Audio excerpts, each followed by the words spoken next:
सरकार, ये शब्द हम कितनी बार सुनते हैं, है ना? कभी न्यूज़ में, कभी घर पर बातचीत में। पर कभी सोचा है कि ये सरकार आखिर है क्या चीज़? ये हमारी रोज़मर्रा की ज़िंदगी का एक ऐसा हिस्सा है जिसका शायद हमें पता भी नहीं चलता। तो चलिए, आज इसी को थोड़ा और करीब से समझते हैं कि सरकार होती क्या है और ये हमारी ज़िंदगी के लिए इतनी ज़रूरी क्यों है। तो चलिए देखते हैं कि सरकार के काम हमारी डे टू डे लाइफ पर कैसे असर डालते हैं। हो सकता है लगे कि ये तो बस बड़े बड़े फैसलों की बात है, लेकिन हकीकत में इसका असर हमारी रसोई में प्याज की कीमतों से लेकर देश की सरहदों की सुरक्षा तक महसूस होता है। अब जरा इन अखबार की सुर्खियों पर एक नज़र डालिए। ये हमें सरकार के अलग अलग कामों की एक छोटी सी झलक देती हैं। देखिए, एक तरफ सरकार प्याज की कीमतें कंट्रोल कर रही है, तो दूसरी तरफ मजदूरों के अधिकारों की रक्षा भी कर रही है। कहीं बाढ़ से निपटने का प्लान बन रहा है, तो कहीं सुप्रीम कोर्ट में जजों की संख्या पर फैसला हो रहा है। तो पॉइंट ये है कि सरकार के काम का दायरा बहुत ही बड़ा है। सड़कें और स्कूल बनाने जैसे कामों से लेकर देश की सीमाओं की रक्षा करने और दूसरे देशों के साथ अच्छे रिश्ते बनाए रखने तक।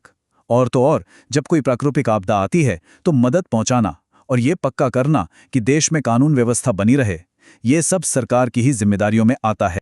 लेकिन सवाल ये उठता है कि इन सब कामों के लिए किसी की जरूरत ही क्यों है? लोग अपने काम खुद क्यों नहीं कर सकते? आखिर हमें सरकार चाहिए ही क्यों? जरा सोचिए, जब बहुत सारे लोग एक साथ रहते हैं एक समाज में, तो उसे ठीक से चलाने के लिए कुछ नियम कायदों की जरूरत तो होगी ही, है ना?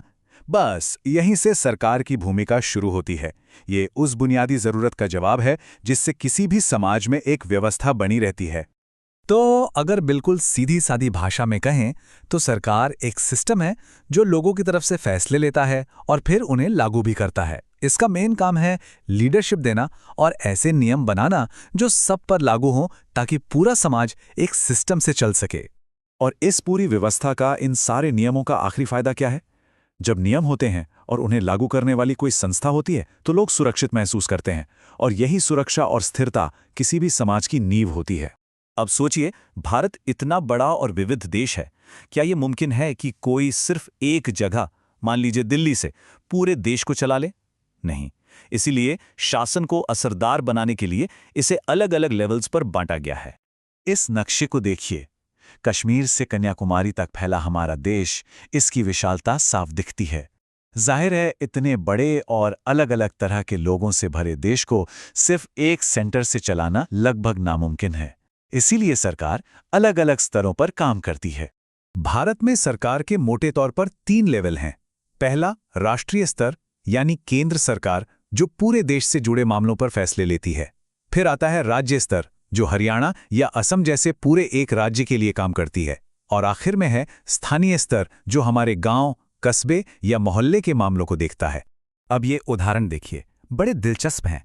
रूस के साथ रिश्ते कैसे होंगे, ये फैसला कौन करेगा? जाहिर है, केंद्रीय स्तर पे होगा। हरियाणा के किसानों को मुफ्त बिजली देने का फैसला राज्य सरकार का होगा, और एक गांव में कुआं कहाँ खुदेगा, ये फैसला तो वहीं की स्थानीय सरकार ही लेगी। इससे हमें साफ समझ आता है कि किस लेवल की सरकार कौन सा काम देखती है। ठीक है, सरकार है, उसके लेवल्स भी हैं। लेकिन सबसे बड़ा सवाल, सरकार को कानून बनाने और उन्हें लागू करने की ये पावर, ये शक्ति मिलती कहाँ से है? क्या ये शक्ति किसी एक इंसान के हाथ में होती है, या हम सब लोगों के पास? इन 2 तस्वीरों को देखिए। एक तरफ एक राजा है जिसके पास ताकत विरासत में आई है, और दूसरी तरफ ये महिलाएं हैं जो अपने हक के लिए सरकार में अपनी आवाज के लिए संघर्ष कर रही हैं। ये शक्ति के 2 बिल्कुल अलग अलग चेहरे हैं। और यहीं से सरकार के 2 मुख्य रूप सामने आते हैं। एक है राजतंत्र और दूसरा लोकतंत्र। राजतंत्र में, जैसा कि नाम से ही जाहिर है, राजा या रानी के पास सारी शक्ति होती है और उन्हें किसी को जवाब देने की जरूरत नहीं। लेकिन लोकतंत्र में असली बॉस जनता होती है। लोग वोट के जरिए अपनी सरकार चुनते हैं और उस सरकार को लोगों के प्रति जवाबदेह होना पड़ता है।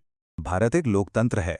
यहाँ सरकार लोगों की है, लोगों के लिए है और लोगों के द्वारा चुनी जाती है। और लोगों की इस शक्ति का सबसे बड़ा जरिया है उनका वोट। लेकिन क्या ये अधिकार हमेशा से सबके पास था? ये सुनकर शायद थोड़ी हैरानी हो, लेकिन एक जमाना था जब वोट देने का अधिकार सिर्फ कुछ गिने चुने लोगों के पास ही था। शुरू के लोकतंत्रों में सिर्फ वही पुरुष वोट दे सकते थे जिनके पास अपनी जमीन जायदाद होती थी और जो पढ़े लिखे होते थे। इसका मतलब क्या हुआ कि महिलाएं, गरीब और जो पढ़ लिख नहीं पाए थे, वो सब सरकार चुनने की इस पूरी प्रक्रिया से ही बाहर थे। वोट का अधिकार ये आसानी से नहीं मिला। यूरोप और अमेरिका में महिलाओं और गरीबों को सरकार में अपनी हिस्सेदारी के लिए एक बहुत लंबी लड़ाई लड़नी पड़ी। सफ्रेज मूवमेंट के बारे में आपने सुना होगा, जिसमें महिलाओं ने जबरदस्त संघर्ष किया। उन्होंने भूख हड़तालें की, प्रदर्शन किए और जेल भी गईं। तब जाके उन्हें यह अधिकार मिला। सोचिए, अमेरिका में 1920 में और ब्रिटेन में 1928 में जाकर महिलाओं को पुरुषों के बराबर वोट देने का अधिकार मिला। और इसी लंबी लड़ाई का नतीजा था सार्वभौमिक वयस्क मताधिकार का सिद्धांत। सुनने में थोड़ा भारी शब्द लगता है, पर इसका मतलब बहुत सीधा है। यूनिवर्सल यानी सबके लिए, एडल्ट यानी एक तय उम्र पार कर चुके नागरिक, और मताधिकार यानी वोट देने का अधिकार। मतलब देश के सभी वयस्क नागरिकों को बिना किसी भेदभाव के वोट देने का अधिकार है।